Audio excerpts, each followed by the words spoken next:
साथीहरु 2 टायर केकको अर्डर आयो है। 2 टायर केक चाहिँ मेरो डल केकको अर्डर आयो हैन। अब यो सबभन्दा साह्रो काम चाहिँ मलाई के लाग्छ भन्दाखेरि चाहिँ नि यो अलग अलग हुन्छ नि त दुईटा केक हैन, त्यसलाई चाहिँ यसरी तलमाथि पार्न चाहिँ पहिला झन् क्या नर्भस हुन्थ्यो कि आजभोलि त बानी भएर त्यस्तो साह्रो पर्दैन।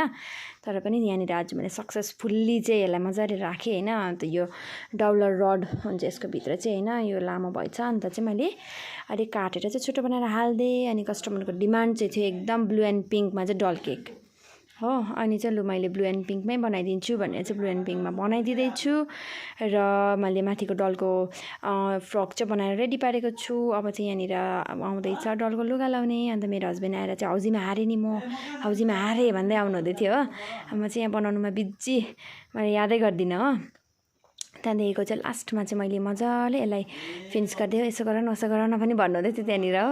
आफूलाई चाहिँ कस्तो टेन्सन परिरहेछ होइन, कहिले सक्नु भएर। त्यहाँदेखिको चाहिँ अन्त मैले बोर्डर सोर्डर लगाइदिएँ।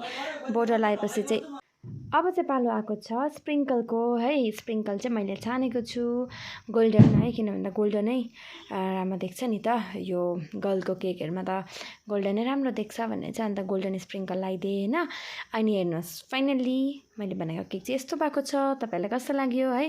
मन पऱ्यो भने मिठो कमेन्ट छोड्नुहोस्, लाइक गर्नुहोस्, सेयर पनि गरिदिनुहोस् हो।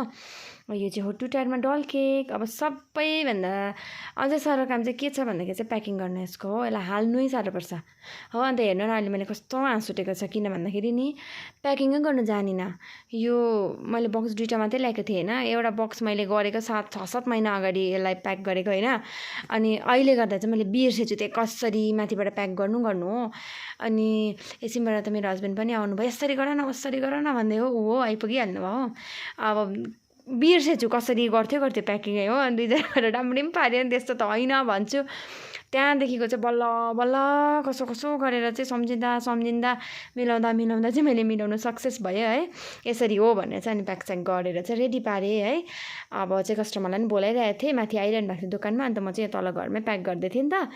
हेर्नुहोस् यहाँ प्याक गरेर केक चाहिँ जानलाई रेडी छ। Thank you very much.